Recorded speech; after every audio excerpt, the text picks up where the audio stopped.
So my father died was 13, and I had end up living with my uncle, Buddy. So he now relocated to America. I was in, and before he relocated, I left school at 16. I made 9 A1s. 9. We crashed the. I had that jam. That time they don't celebrate the commercial school with crash jam sites. They didn't have site that time. I left university at 19. I went to university at 2008 to 1992. That's 4 years. So I spent 2 years at home. I spent 2 years from when I left school trying to enter engineering. Each time the phone calls, my uncle refused to sign it. So your mother says your father was a soldier, you should not be a soldier. Oh, wow. So no. Lucky for me, he relocated to America as a dentist. Okay. But he left his wife in Nigeria. So when the next year, I filled the form, I now countersigned that there's a portion where your family has to say, if anything happens to you in the course of these 4 years, they cannot sue them. This NDA, so I went. But within 2 months, I was told to go back, structure myself. That is irregular. And I went back, and it wasn't possible. So when you feel jam, you feel NDA. Yeah. I feel jam. So my next option was University of Jos. So I went to become a student in a civilian environment. And I graduated. What course? Sociology. And answer that question, have I ever messaged? I always wanted to be a soldier like my father. But fate had other plans. And from the day I was in school, I kept on studying advertising practices globally. I'll cut out ads, everything I can get. I go to cyber cafes, just look at what branding is. Then branding was not popular.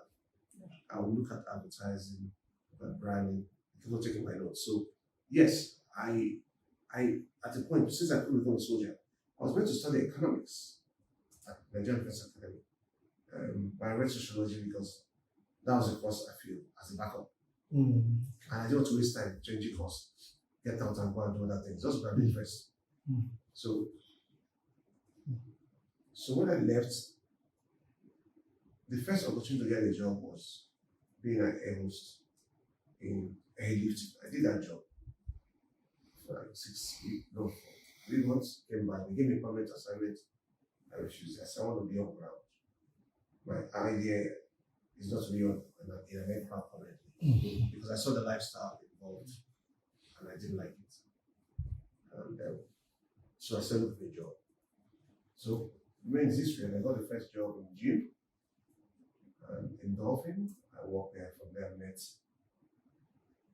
a very veteran man. He came in and within 3 months, I was made gym manager.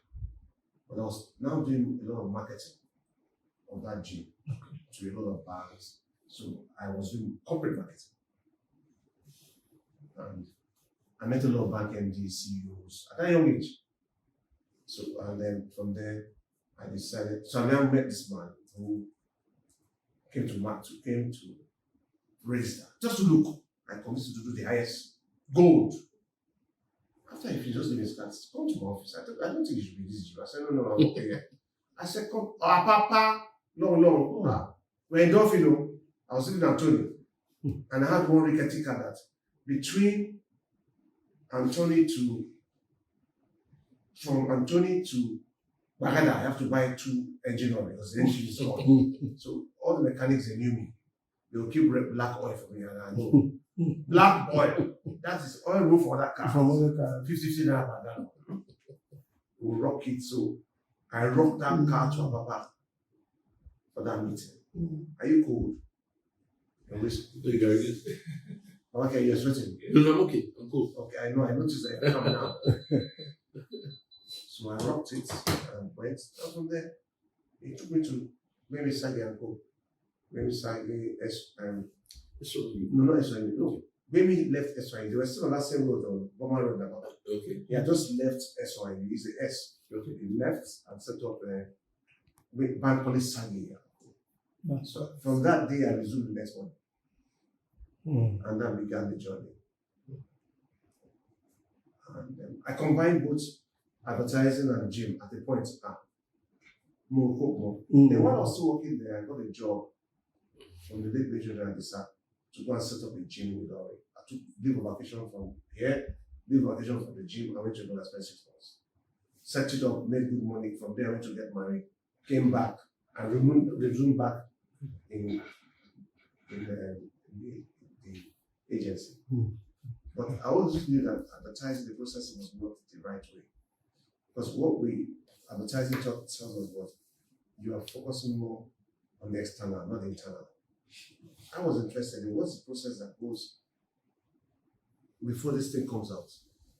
Product packaging, strategy, conceptualization, product design. I was more interested in all that. So I knew there was a gap in what we're doing and what should be. I wanted to know what happens before a product comes out.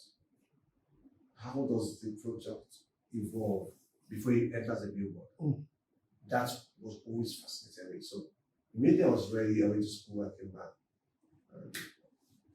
But I always knew what I wanted to do. Somehow, I wanted to do something more intricate, not the bandwagon effect, more scientific, that you can not place a value on. So I can place a price on myself that cannot be questioned or negotiated. If you look back over the years, at what point would you say you got your big break? If you would be comfortable enough to share with us that big account that launched you on the big stage. First of all, there are many of them. The first one that put us on the platform where,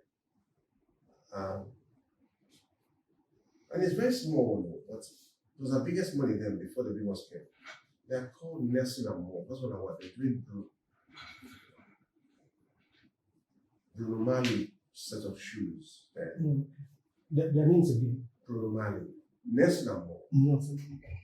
They were doing Bruno Mali shoes. How did they come? Through him. I'll explain to you. We were doing very Vista for many years. When we were on that company 5 months.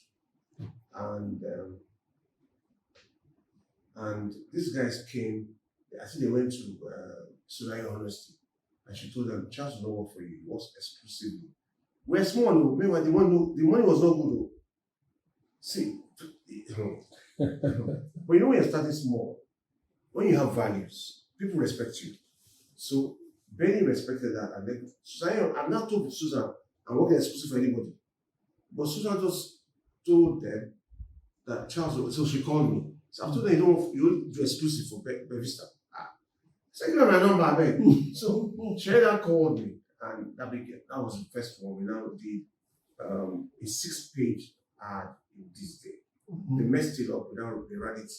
We can run it the second again. That was the beginning of the cast. But the strategy was more important than the execution. The strategy and how it put together was intense, and it dwarfed any other person else at that time in the market. And based on that, Leather World came, and Leather World became. There's some brands that you work for that it's not about the money, it's about the values and the impacts. One of the brands that gave us the biggest impact ever is Leather World. Till date, yes. Bevista, Revista, yes.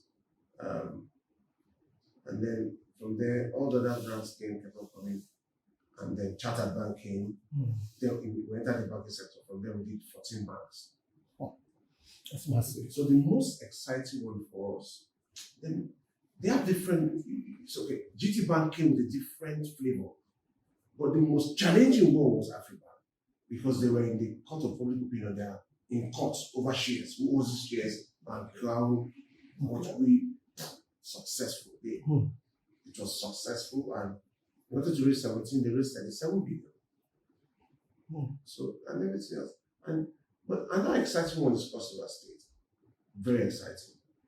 After 4 years, they retained us another 4 years, and we now did the outdoor agents. Creating a PPP, which I've not done before, for me is exciting. You know how to brand a thing. How do you set up a private sector